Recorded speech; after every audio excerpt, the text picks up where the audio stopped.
मुंबई महापालिकेपाठोपाठ जिल्हा परिषदेमध्ये सुद्धा काँग्रेस स्वबळावर, तर जिथे घड्याळ असेल तिथे काँग्रेस नसेल. अजित पवारांच्या राष्ट्रवादीला सोबत न घेण्यावर काँग्रेस ठाम. छत्रपती संभाजीनगरच्याच पैठणमध्ये उद्धव ठाकरेंना धक्का. माजी नगराध्यक्ष साथ सोडणार. दत्तात्रय गोरडे लवकरच भाजपमध्ये प्रवेश करणार. मुख्यमंत्री देवेंद्र फडणवीस वर्ल्ड इकॉनॉमिक फोरमच्या बैठकीसाठी दावोसमध्ये जागतिक गुंतवणूक वाढवण्याचं उद्दिष्ट. केडीएमसी आणि उल्हासनगरमध्ये महायुतीचाच महापौर बसणार. रवींद्र चव्हाण एकनाथ शिंदेंच्या बैठकीमध्ये निर्णय. देवेंद्र फडणवीस एकनाथ शिंदे लवकरच अधिकृत घोषणा करणार. भाजपच्या वरिष्ठ नेत्याची झी 24 तासला माहिती. बदलापुरात शिवसेनेला मोठा धक्का. प्रवीण राऊत यांच्यासहित शेकडो शिवसैनिक भाजपमध्ये. शिवसेनेचे 3 नगरसेवकही भाजपसोबत असल्याची सूत्रांची माहिती. आपण लुझर नाही विनर आहोत. देवेंद्र फडणवीसांच्या टीकेला संजय राऊतांचं उत्तर. महापालिका निवडणुकीमध्ये मनसे मोठा लुझर ठरला. या मुख्यमंत्र्यांच्या विधानावर प्रतिक्रिया. कधी देवाला हात जोडले नाहीत, आता तुमचा महापौर कसा होईल? नारायण राणेंकडून ठाकरेंची खिल्ली. डिप्रेशनमध्ये गेल्यामुळे ठाकरे अशी विधानं करत असल्याचाही टोला. मुंबई महापालिकेमध्ये जेएनसी नगरसेवकांची एंट्री. निवडणुकीमध्ये तब्बल 12 तरुण उमेदवार विजयी, तर नागपूरमधल्या लक्ष्मी हत्ती ठेले अवघ्या 21व्या वर्षी बनल्या नगरसेविका.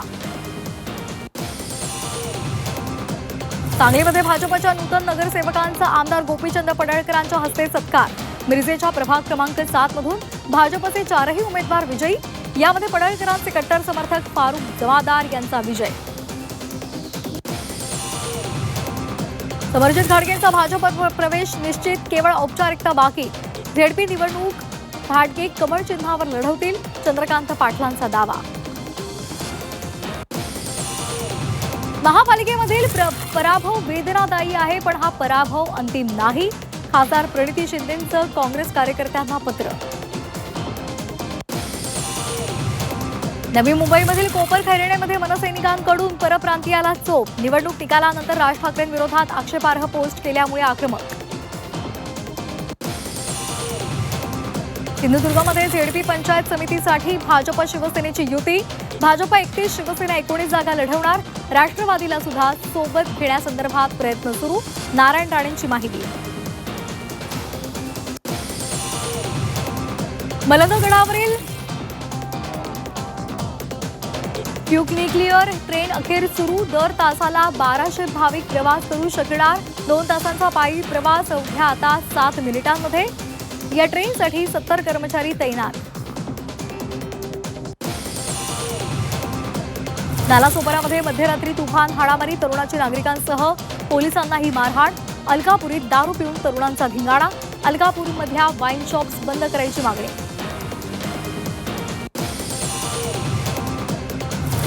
कल्याणमध्ये हळदीच्या कार्यक्रमामध्ये जेवण केल्यामुळे 40 ते 50 जणांना विषबाधा. वधूसह आई वडील आणि बहिणीची प्रकृती गंभीर.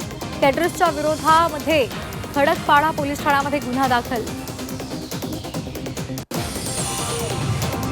हॉटेलमध्ये जेवण करताना प्लेटमध्ये झुरळ आढळलं. लातूरमधली धक्कादायक घटना. हॉटेल चालकावर कारवाई करावी अशी मागणी.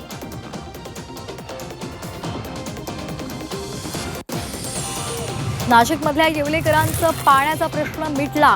गंगासागर तलावाला पिण्याच्या पाण्याचे रोटेशनची मागणी करण्यात आलेली होती आणि त्याची दखल घेत मंत्री छगन भुजबळ यांनी पाटबंधारे विभागाला पत्र लिहिलं आणि पिण्याच्या पाण्याचं रोटेशन सोडावं अशी सूचना केली. पुण्यातील येरवड्यामध्ये भरधाव कार उलटली. कार चालकाचं नियंत्रण सुटल्यामुळे अपघात. चालक मद्यधुंद असल्याची माहिती. मालेगाव मनमाड मार्गावर भराणे गावाजवळ भीषण अपघात. पिकअप आणि खासगी बसची समोरासमोर धडक. अपघातामध्ये 4 जागीच मृत्यू, 2 जण जखमी.